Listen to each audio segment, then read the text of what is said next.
There's a version of widowhood that everybody expects. And then there are things that you only tell people who have gone through this, like the anger that I felt the night that he died, the guilt that I have felt because I was the one that survived, the fear of dating. Oh, and spirituality. Spirituality helped me so much through this. And there's one big thing in there that I'm going to share that helped me the most.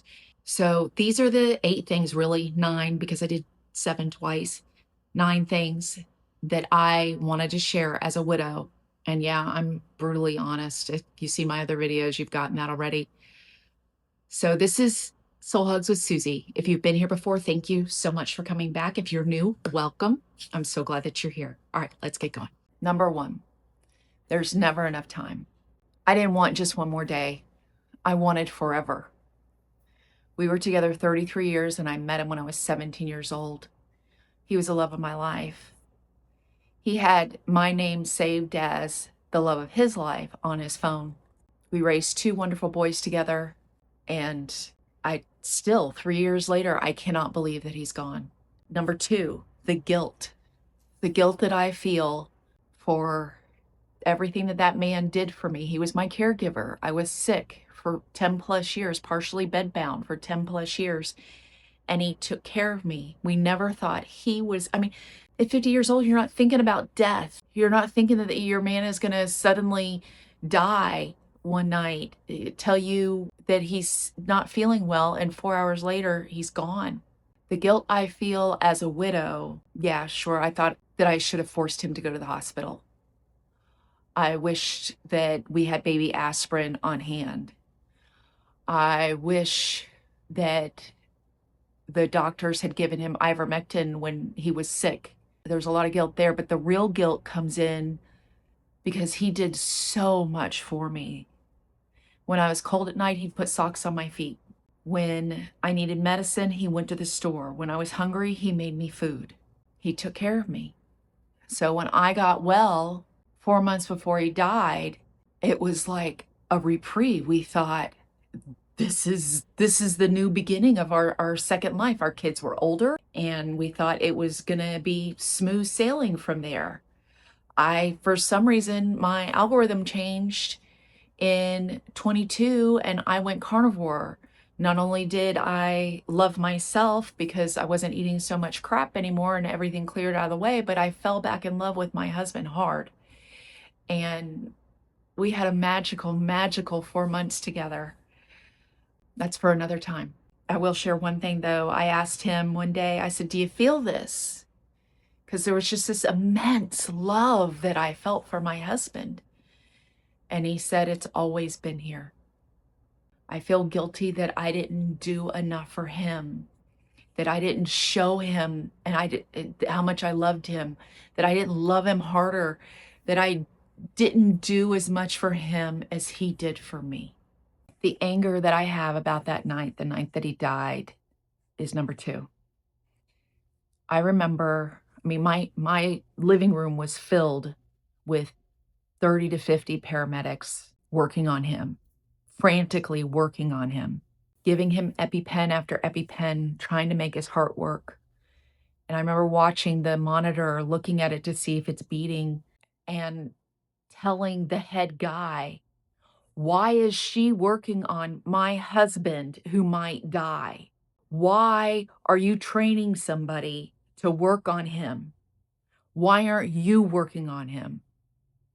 Shortly after that, the man told me that I needed to start saying goodbye to my husband. So I switched gears and I went into calm mode, but I told him it was okay and that I loved him and that if he needed to go, it was okay. I remember the dog barking outside nonstop, and it was like 2 a.m. in the morning, and I was thinking, can the neighbors hear this? I remember the boys standing in the hallway and telling them to call his mother to let him know. They were frozen. They couldn't move. Number 3, the pain of realizing he's never coming back. Having to accept that your husband is never coming back is one of the most difficult things ever. The man walked in every day at 3:30 and like clockwork. Um, yeah, I can still see him coming through that door. The hardest thing for me was writing his name over and over and over again on all those forms. And it just felt really, really wrong having to prove that my husband was dead, having to get his birth certificate to people, having to get his death certificate to everybody, having to get our marriage certificate just to prove, come on, he freaking died and I have to prove it?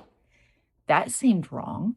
Number 4, this opened the world of spirituality to me. My husband and I both believed that there was, before he died, that there was something more. We just didn't know what it was.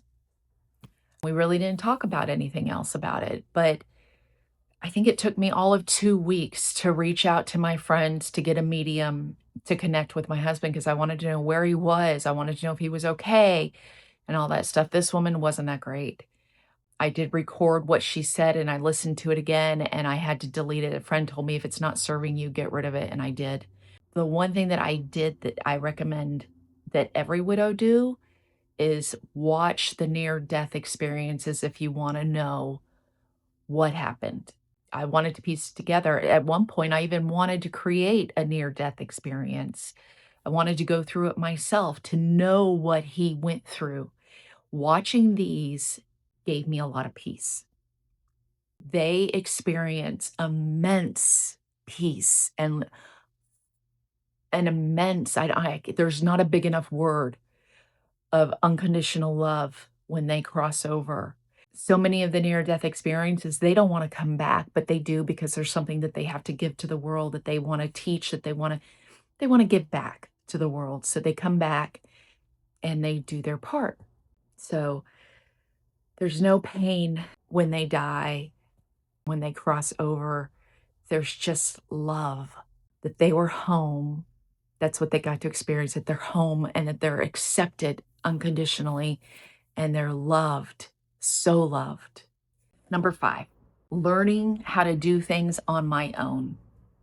Like I said, I was really sick before, so I didn't do much.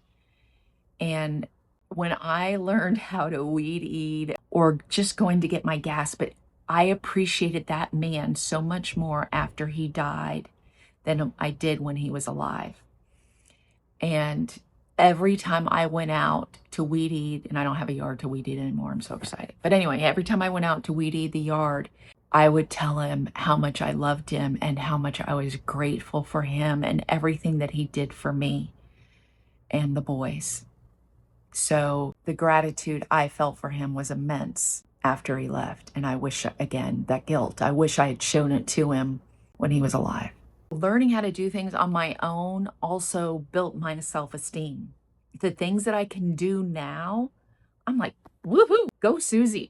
Because it's just incredible how much that we can do. And I don't know if y'all came to this realization or not, but everything is fixable except for death. Number 6, that I'm a single parent. The boys were 18 and 20 years old when he died. And I never thought that he'd be leaving this earth especially that fast. What I learned though, even though my boys were older, is that he'll never be there to see them graduate college or their trade schools, to see them get married, their birthdays, to see them have kids, to see their milestones, to play pickleball with them ever again, to play golf with them, to help them with their math, to do daily stuff with them. None of it. Number 7, taking on his roles. He was always in charge of the money, never wanted me to touch the checkbook. That was his domain. And I always told him, I said, if you let me do the checkbook, I won't spend as much. But that wasn't the case. And to tell you the truth, after he died, I didn't give a shit about money. With death as the forefront, and I didn't want to plan for the future, some days I'd say F it. And I took a trip to Iceland. I went to Arizona. I went to Greece. I bought myself an e-bike, and that was the best therapy that I had, was that e-bike. I'm getting better with money. I'm keeping track of it. I'm up to date with the bills.